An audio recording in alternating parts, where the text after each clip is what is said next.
ازيكم عاملين ايه؟ اهلا بكم مطبخ ميرو. النهارده قمت من النوم، قمت كده عايزه اكل حاجه كده هفه عليا المحشي. فطبعا انا عملت مفاجاه لبناتي النهارده. طبعا المحشي ده لما بعمله عندي يوم عيد، انا بيتي كله بيعشق المحشي. قمت النهارده لقيت نفسي نشيطه، قلت اعمل لهم محشي بقى والكلام ده. صلت بابا سجده على طول جالي ما شاء الله عليه. ابو سجده ده عندنا عنده كل حاجه، كل انواع المحشي، وكله كله كله يعني جاهز على الحشو والكلام ده. بس انا ما بحبش اجيب الكرنب فروزن. انا عملته عندي، انا جبته هسلقه عندي، وجبت بس جبت منه الكوسه. بصوا الكوسه ما بعرفش، فاشله في التقوير الكوسه، فطبعا جبت كيلو كوسه. بصوا تحفه الفلفل، تحفه الفلفل وجماله صغنن كده، الفلفلايه تحفه لما يتعمل. واتصلت بتاع الفراخ بردك جاب لي، فابو سجد ده ما شاء الله عنده صيف شتاء، عنده جميع انواع المحشي. اتصلت بتاع الفراخ جاب لي الفراخ، وهو قلت اعمل معاكم المحشي واحده واحده قدام الكاميرا بسهوله. يعني هنفرد المحشيات كده طول كده، هنقطعها بحيث اللي هي تنجز معانا الوقت، بحيث اللي هو بسرعه تكات المحشي هوريها لكم. ويعني انا عملتها قبل كده، بس انا هعيدها تاني قدام الكاميرا بردك واعملها بسهوله. هوريكم انا هعملها ازاي، تعالوا معايا شوفوا يلا، عشان ايه نعمل محله المحشي النهارده، ايه الجنان تبقى عسل ان شاء الله. تعالوا معايا يلا. بصوا جبت الكرنبتين دول اهو.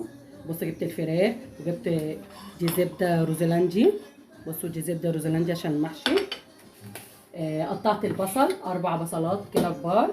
بصوا حطيت عليها قرن فلفل. قطعت 2 كيلو، عصرت زي 2 كيلو الا ربع طماطم كده، حطيت لهم قرن فلفل برده. والفراخ بتاعتي وقطعت اهو الخضره، وغسلت الرز. والميه بتغلي اهي على النار. بصوا دي ميه الفراخ ودي ميه السليق. وهحط دلوقتي ايه عشان نلحق ننجز الصلصه. خليكم معايا يلا شوفوا اللي انا هعمله.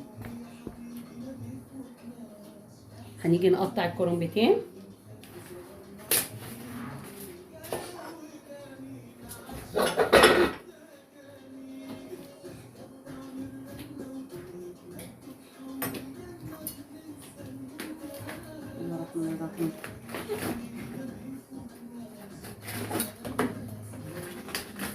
ابو سكه طبعا شايلي منها كل الحاجات اللي هي ايه ما بتتحطش.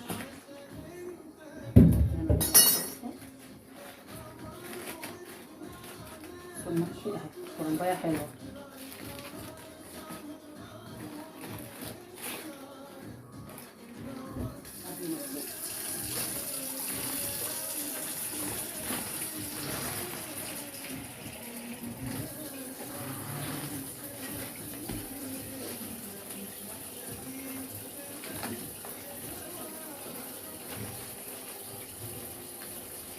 اطلع الورقه كده كامله عشان خاطر ايه ما يتهرش معايا.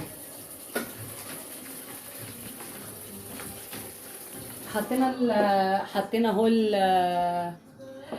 الكرنب يتسلق. حطيت الكرنب يتسلق، حطيت الحله دي على النار، هحط فيها يلا الزبده عشان اوريكم بالظبط الصلصه هتتعمل ازاي. والزيت اهو، حطيت هنا الزيت. وهنا الميه بتاعت الفراخ غلت، هننزل بيها بالطماطمايه. بصوا طماطمايه وبصلايه، وهننزل بالورق الراولي اهو. هنحط عليها عشان تعمل لنا شوربه حلوه. بصوا ياخدوا كده غلوه. نحط فلفل اسمر معاهم.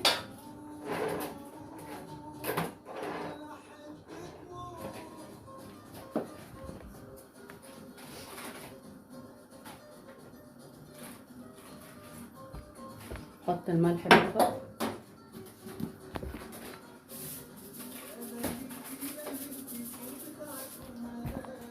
على فكره انا بحب عارفه اظبط ملحي، يعني انا بحط كده، بس انا عارفه اظبط ملحي، مش ان انا احط ومش عارفه. لا انا عارفه الحمد لله اظبط الملح بتاعي. هننزل هنا بالمكعب.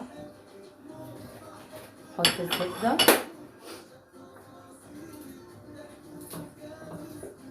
حط لها تاني زبده، بس عايزه احط كده على الوش كده من بره.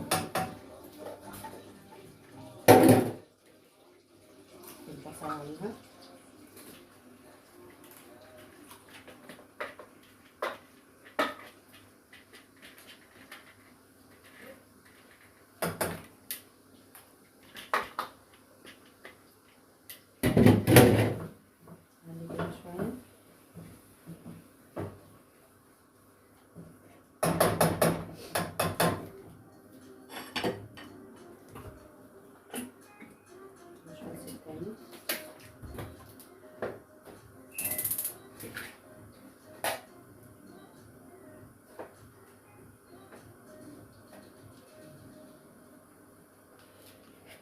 ننزل بقى بالفراخ.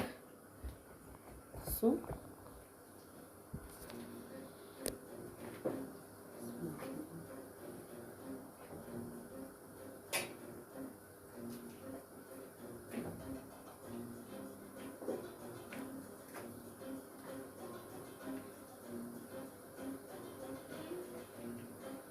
طبعا الحاجات اللي هي بتاعت الطبخ. هنا هنطلع هنا بصوا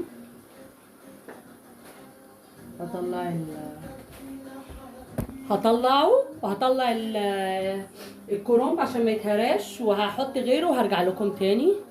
اهو قطعت المحشي اهو قدامكم. بصوا ما شاء الله الكرنبتين عملوا ياما، وهو بسلق اهو. وهنزل هنا بقى بالصلصه. قلت لكم ايه، بس اشيل ده الكرنب ده عشان ايه مش عايزينه يتهرى عشان اللفه كده. هو هنحط غيره.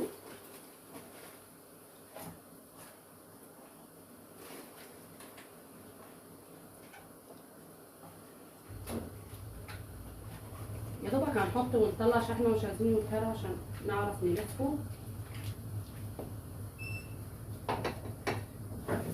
بصوا مش هنخليها تصفر اكتر من كده، يا دوبك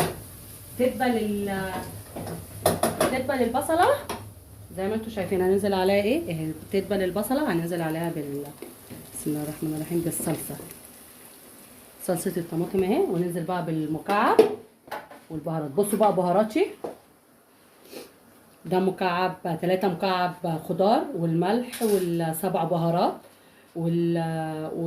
والشطه والحبه كمون والشطه بهارات المحشي والملح طبعا. هننزل بيهم في الحله كده. خليهم بقى كده. هيبقى مشطشط، حاطه قرنين فلفل فيه غير الشطه غير الفلفل الاسمر. هتشوفوا مليكه هتعمل فيا ايه، بس هتاكله.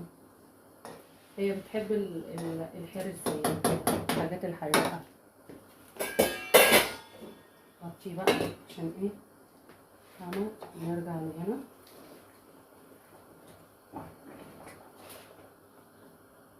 السوق ما بياخدش حاجه، ما باخدوش حاجه كده على النار. هروح اغسل الكوسه وارجع لكم. تعالوا معايا استنوني، ولا بلاش تيجوا معايا خليكم. بصوا عمال ما اسلق بقى ايه، احاول انجز حالي كده. انزل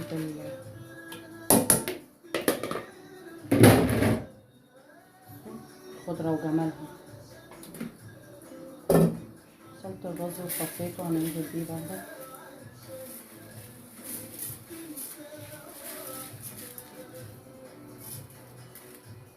عبال بقى ما الصلصه تجهز نحطها عليها. غسلت اهو الكوسه وجاهزين على الحشو والفلفل. هشطب بقى. بصوا ماي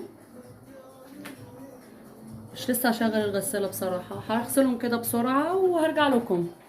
وبكده تكون الصلصه خلصت اهي. بصوا انا سبتها تبرد. بصوا خليت الايدام لحد ما الايدام نطر على الوش كده، الصلصه اتسبكت وبقت جميله. بصوا كمان ريحتها حلوه قوي، ريحه البهارات حلوه قوي. سبتها تبرد عشان ايه احطها على الخلطه بتاعتي ونبتدي نحشي. كنت بقطع هنا حبه ورق، ما لحقتش اقطع، قلت اوريكم. يلا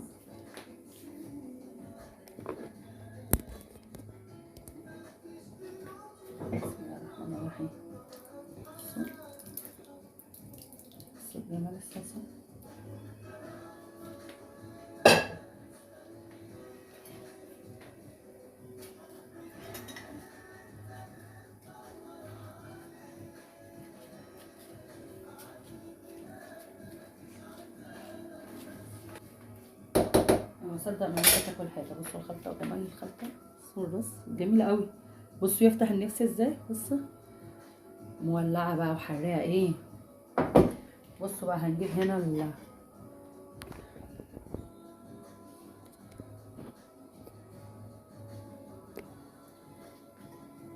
الله الرحمن الرحيم. بصوا بسم الله الرحمن الرحيم. هنعمل كده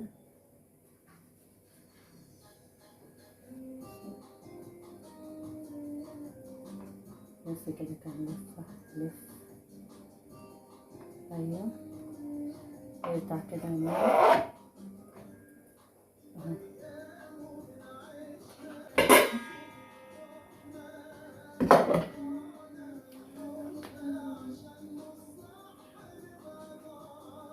عايزين ايه، لازم نثبت عليه عشان ايه متفكش مننا وتجمع.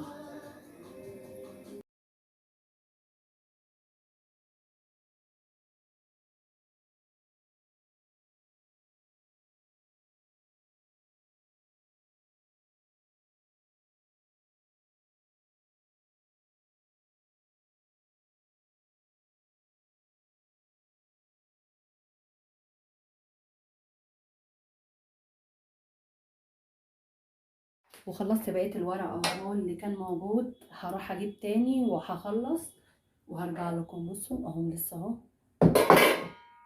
هخلص وارجع لكم. كده نكون انتهيت من حشو المحشي.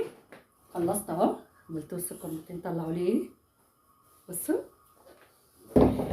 كرنبتين حله كبيره حله صغيره، فيعني هسيبها دي بقى مش هعملها وكفايه هعمل دي يا دوبك.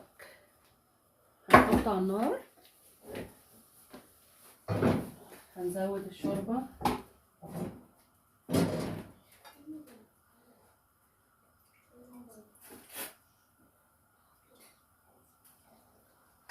الكوسه برضك على النار هي والفلفل. شلت طبعا الالومنيوم اللي عليها كله.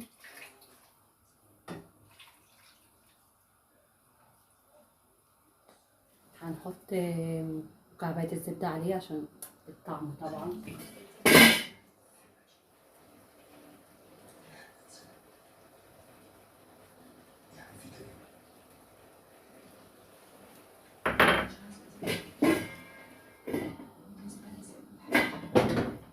عليه هنا برضه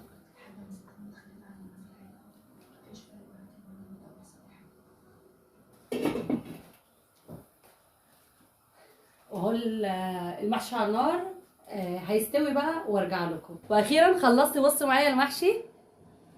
بص الكوسه والفلفل، بص الكرنب، صوابع الكرنب اهي اللي انا وريتكم طريقتها.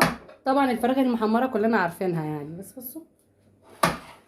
يلا استنوني ان شاء الله في فيديو جديد. ولو كان عجبكم الفيديو اعملوا لي لايك وما تنسوش تدوني دعوه حلوه من قلبكم لو الفيديو عجبكم. باي.